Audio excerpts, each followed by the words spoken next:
Hello नमस्ते welcome back again welcome back to my new video. आजको यस भिडियोमा चाहिँ हामी जापानमा न्यू कमर्सको एक्सपिरियन्स सुन्नेछौँ। उहाँको जापान बसाइको भोगाई, उहाँको जापानमा नयाँ आउनेहरूलाई सुझाव के छ, उहाँको जापान बस्दै गर्दा 5-6 महिना यो बस्दै गर्दाखेरि चाहिँ उहाँले के बुझ्नुभयो जापानमा आएर, नयाँ आउनेहरूलाई चाहिँ उहाँले के सुझाव दिन चाहनुहुन्छ, हामी उहाँकै मुखबाट हामी सुन्न गइरहेका छौँ। ढिला नगरिकन उहाँलाई स्वागत गरौँ। Welcome to my YouTube channel. नमस्ते मेरा आदरणीय दाजु तारतम गिरी दाइलाई।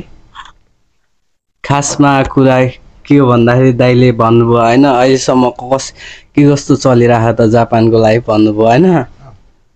अब दाइ अलि म्यानेजमेन्ट स्ट्रगल भन्ने चिज अलिअलि राख्नुपर्छ होइन, गरिराख्नुपर्ने हुन्छ। यता चाहिँ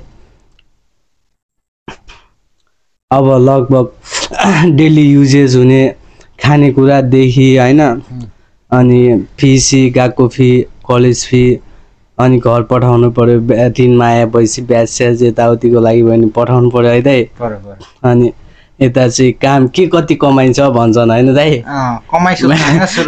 सुन्नु न दाइ, कमाइ कस्तो हुन्छ भन्दाखेरि फर्स्टमा भइन्छ लगभग 16-17 घन्टा दिन्छ कि दाइ हप्तामा होइन।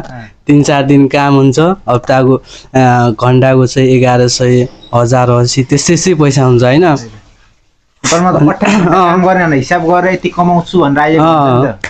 अनि त्यो पैसा कस्तो भन्दाखेरि 16-17 घन्टा गरेपछि हप्तामा 16-17 हजार भयो, अनि महिनामा चाहिँ त्यही 70-80 हजार भयो। अनि त्यो त्यस्तो सब कलेक्ट गर्दाखेरि अनि तिम्रो सिमको भयो होइन, अनि सिमको नि छुट्टै दिनुपर्छ होइन। अनि खानेकुराहरूको लगभग आफूले म्यानेज नै गर्नुपर्छ। अनि के गर्नुपर्छ भन्दाखेरि अनि पानीको बिल आउँछ, अनि इलेक्ट्रिकको बिल अलग आउँछ, अनि त्यसपछि आफ्नो भोकेन्सीको अलग आउँछ। लगभग सब म्यानेजमेन्ट यस्तो यताउति गर्दाखेरि मेरो अनुमानमा चाहिँ 50-60 हजार चाहिँ एबभ नै हुन्छ होइन। खर्च हो कि दाइ मजाले दाइ। लाखौँ कमाए भन्नु छ होइन, अहिले 50-60 अहिले कमै भइरहेछ होइन दाइ। अब गएको फी अहिले होस्टेल फी त आफै तिरेर आएको नि त, नेपालदेखि नै 5-6 महिनाको तिरेर आएको हुन्छ नि त। अनि त्यसपछि 5-6 महिनाको तिरेपछि अहिले नै 50-60 छ भनेपछि त 25 लगभग 30 अलगै छुट्याउनु पर्यो होइन। कलेज फी हाल्ने बेला त कलेज फी नेपालबाट मगाउनु पर्ने अवस्था आइरहेको छ दाइ। यहाँ त भाइले त लास्ट 11 छ दाइ।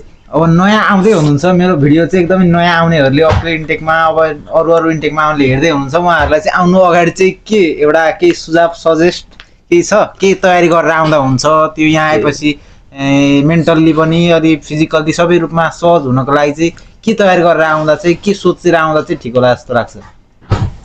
मेन्टल्ली त्यस्तो त्यो त्यताउति जानुपर्ने त्यो के अरे त्यस्तो कुराहरूमा दिने होइन।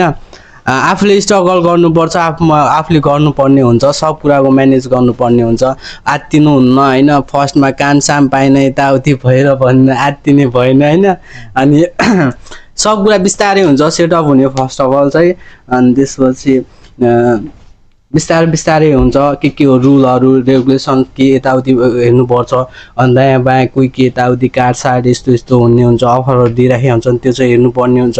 आफूले ब्याङ्कको चाहिँ पनि हेर्नुपर्ने हुन्छ, ब्याङ्क स्टेटमेन्ट एकदम क्लियर राख्नुपर्ने हुन्छ। जुन भिजाको हुन्छ नि दाइ होइन, भिजाको त एकदम क्लियर राख्नुपर्ने हुन्छ नि त होइन। भिजा त पाउनु पर्यो, हामीलाई नेपालबाट आउँदाखेरि 5-6 महिनाको आउँछ दाइ भिजा, थप्नु पर्यो भएन, देखाउनु पर्ने हुन सक्छ। त्यहाँको सिचुएसन बुझेर कन्डिसन बुझेर बल्ल आफूले त्यतातिर ध्यान दिने हो होइन, अगाडि पैसाको पछि भाग्ने होइन।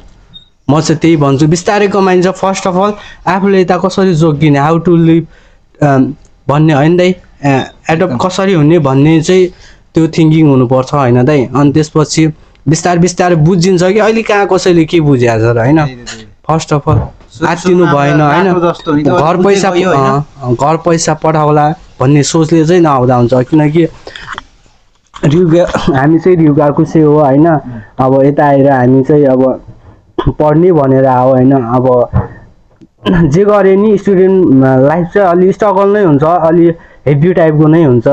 हो त्यतै चाहिँ कसरी आफूले गर्न सक्छु भन्ने जे जस्तो परिस्थिति आए पनि आफूले एडजस्ट गर्न सक्नुपर्छ, बलियो भएर अगाडि हिँड्न सक्नुपर्छ। हो त्यही हो, त्यही कुरालाई अब हो त्यही हो। म त यति नै भन्न चाहन्छु। त्यो मैले भर्खर 2-3 महिना भयो आएको है धेरै बुझ्यो होइन, अलिअलि बुझ्यो। अब त्यति नै हो दाजु।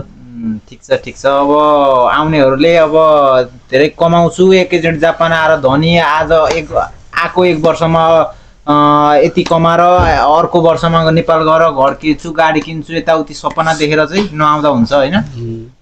अब पैसाले कहाँ पहिला आफूलाई किन्ने हो कि यता यहाँ कसरी एडजस्ट गर्ने, हाउ टु एडजस्ट म भनिरहेको छु त्यही कुरा होइन। अर्को कुरा यहाँ जापान आएर चाहिँ रातभरि काम गर्नुपर्छ, सुत्न पाइँदैन, यताउति ट्रेनमै सुत्नुपर्छ भन्ने यस्तो सुनिराखिएको हुन्छ नि त नेपालमा हुँदाखेरि त। यहाँ आएपछि वास्तविकमा चाहिँ अब तिमी 2-3 महिना बस्दै गर्दा तिम्रो निन्द्रा के छ, तिम्रो पुग्छ निन्द्रा?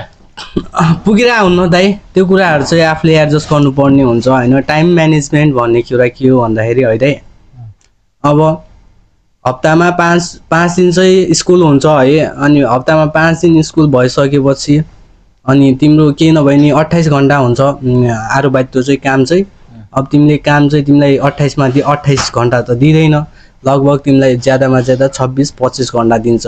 हो त्यो कुरालाई कसरी म्यानेज गर्ने र आफूले कुन टाइम टेबल अनुसार खाने कतिखेर, सुत्ने कतिखेर, हो त्यस्तो टाइपको सिचुएसन आफूले ह्यान्डल गर्ने हो मेरो होपमा चाहिँ।